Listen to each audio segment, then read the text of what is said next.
দাদুরা, কি খবর? একটা ম্যাচ জেতার মাধ্যমেই কি সব কিছু ভুলে গেলা? অতীত ভুললে তো হবে না দাদু। বর্তমানের সাথে অতীত ভুলা যাবে না। অতীত মনে রাখতে হবে। অতীত অনেক ভয়ঙ্কর।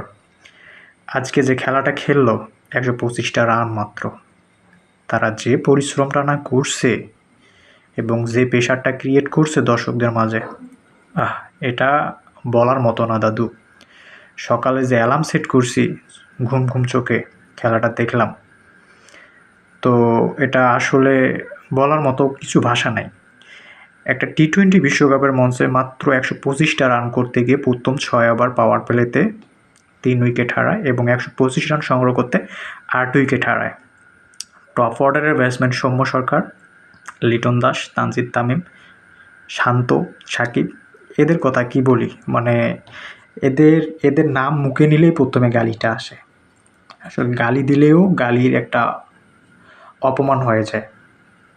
তারপর এদের লজ্জা শরম হবে না।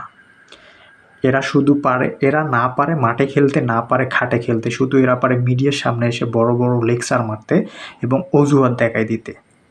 সৌম্য সরকার আমার তো মনে হয় 20+ ম্যাচ খেলছে, কোনোটা ম্যাচেই সে ভালো করে নাই। তারপরেও সে সে দলে কিভাবে থাকে আমার মাথায় কাজ করে না। Liton Das same condition. লিটন দাস আজ যে খেলাটা খেলছে বাপুরে, বলার বাইরে। এত সুন্দর খেলা, চোখের শান্তি, মনের শান্তি, মাথার শান্তি, সবগুলো শান্তি একসাথে। ও টেস্ট খেলতে নামছে না ওয়ানডে খেলতে নামছে, আমার মাথায় কাজ করে না। 38 বলে 40 একটা টি-20 ম্যাচে স্কোর করে। আসলে বলার মতো কিছু থাকে না। তারপরেও দিন শেষে এদেরকেই টিমে রাখে।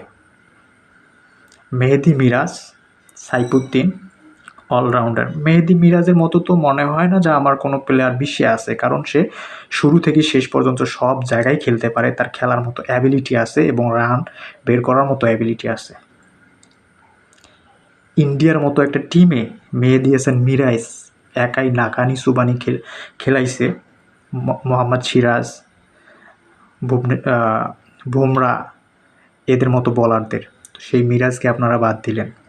সাইফুদ্দিন 9 মাস পর ইনজুরি থেকে ব্যাক করিয়ে সে কি খেলাটা নয় দেখালো। ব্যাটিং বোলিং দুইটাই অসাধারণ।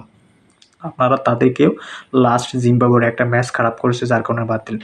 তো একটা ম্যাচ খারাপ খেলার কারণে যদি তাকে বাদ দেওয়া হয়, তাহলে সৌম্য, লিটন, শান্ত এতগুলো ম্যাচ খারাপ খেলার পরেও, ডট বাবা নাম পাশে বসার পরেও কিভাবে টিমে চান্স পায়?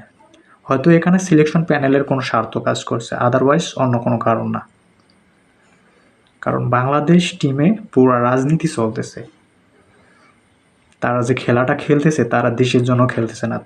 তারা বিসিবি বোর্ড সভাপতি থেকে শুরু করে প্লেয়ার পর্যন্ত, ক্যাপ্টেন পর্যন্ত সবাই নিজের স্বার্থ খুঁজতেছে। আমরা যে দর্শক, আমাদের আবেগ, ক্রিকেটের প্রতি ভালোবাসা তারা কখনো মূল্যায়ন করেনি, করতেও জানে না। হয়তো এই মূল্যায়নটা ছিল মাশরাফি, তামিম এদের ক্যাপ্টেন্সির বেলা, কিন্তু যারা নতুন আসতেছে তারা আমাদের মূল্যায়ন করতেছে না। কারণ তারা প্রথম যখন টি-20 ওয়ানডে টি-20 বিশ্বকাপ খেলার জন্য আমেরিকায় গেল, তারা কি করলো? তারা ঘোরার জন্য বের হইলো, প্র্যাকটিস না করে।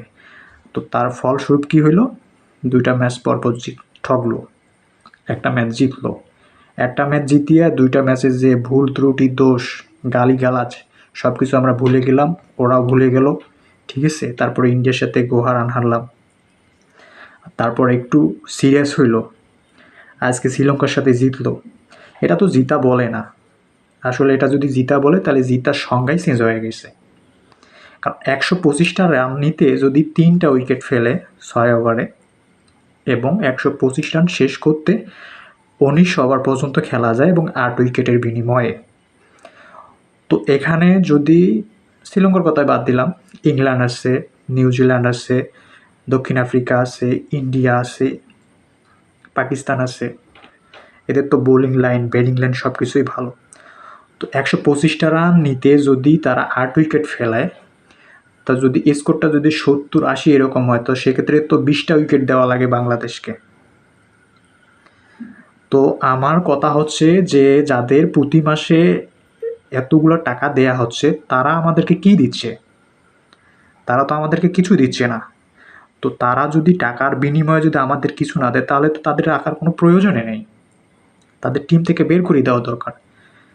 গত বছর তো নাজমুল হাসান পাপন নিজেই বলেছিল যে যারা পারফর্ম করবে তারা টিমে থাকবে, যারা করবে না তারা টিম থেকে বের করে দেওয়া হবে, সে যেই হোক না কেন। তাহলে এখন লিটন, সৌম্য, নাজমুল হাসান শান্ত, এদের ক্ষেত্রে সেটা বিপরীত হচ্ছে কেন? তারা এখনও দলে কী জন্য? আমার কোনো থিওরি কাজ করে না, আমি খুঁজে পাই না এগুলোর মানে। আসলে আজকে জয়টা এটাকে জয় বলে না, আর এই জয় নিয়ে যদি আমরা পড়ে থাকি তাহলে আমরা হবো সব থেকে নিমুখারাম, ঠিক আছে? কারণ আমরা প্রতিনিয়তই আমরা দর্শকরা নিজের সাথে বিশ্বাসঘাতকতা করতেছি মির্জাপুরের মতো। ম্যাচ হারার পর আমরা নিয়ত করি যে খেলা দেখবো না, কিন্তু যেদিন খেলা শিডিউল থাকে দিন শেষে কিন্তু আমরা যাই টিভির সামনে ঠিকই বসে যাই খেলা দেখার জন্য। কিন্তু আমরা দেশকে ভালোবাসি বিদায়, ক্রিকেট ভালোবাসি বিদায় আমরা খেলা দেখি, কিন্তু তারা কি আদৌ আমাদের মূল্যায়ন করতেছে না। আমার কথা হচ্ছে যে সর্বপ্রথম বোর্ড চেঞ্জ করতে হবে, দেন যে প্লেয়ার আছে তাদের 6 মাসের বেতন বন্ধ করতে হবে এবং তাদের বিনা বেতনে ক্রিকেট খেলতে হবে, তারপরেই তারা ঠিক হবে। আমরা যদি দর্শকরা যদি ইন্ডিয়ার মতো হতাম, ইন্ডিয়া যেমন আগে কয়েক বছর আগে আমার দেখা ভিডিওতে যে ম্যাচ হারার কারণে কোন দেশের সাথে জানি হারছিল মনে নাই, অনেক ক্রিকেটারের বাড়ি ভাঙচুর করছে, ইট খুলে নিয়ে আসছে, আশেপাশে আগুন জ্বালাই দিচ্ছে। এরকম যদি আমরাও করতাম বাংলাদেশে, তাহলে ঠিক ইন্ডিয়ার মতো আমাদের টিম তৈরি হতো জিনুয়াল ব্যাটসম্যান দ্বারা। কারণ আমরা আমাদের বাংলাদেশ টিমের একজন প্লেয়ার একদিন একটা 50 করবে বা একটা 100 করবে, ভালো একটা ম্যাচ খেলবে, তারা ওই ম্যাচটার একটা মুভমেন্ট ধরে আগামী কয়েকটা ম্যাচ ডাকমারি চলে যাবে, তার ভিতরে অন্যরকম একটা ভাব হয়ে যায়। তার মাথায় এটা থাকে না যে আমি আজকে ভালো করছি, আমাকে আগামী দিনে আরও এর থেকে ভালো করতে হবে, এই কথাটা তাদের মাথায় থাকে না বা এটি চিন্তাতে আসে না। তাদের চিন্তা আজকে ভালো করছি, 10-12টা ম্যাচ এমনিতেই চলে যাবে, কেউ কিছু বলবে না, কারণ একটা ম্যাচ তো ভালোই করছি। তাদের চিন্তা ভাবনা হচ্ছে এইরকম। তারা পরিশ্রম করে না, বসে বসে টাকা নেয়। তো একটাই কথা, তাদের 6 মাসের বেতন বন্ধ করা হোক এবং তাদের বিনা বেতনে কুত্তার মতো পরিশ্রম করায়, রৌদ্রে ভরা দুপুরে পরিশ্রম করায় ক্রিকেট খেলতে হবে, আদারওয়াইজ তারা কখনোই ঠিক হবে না। এটা আমি একজন ক্রিকেট প্রেমী হিসাবে আমার দাবি।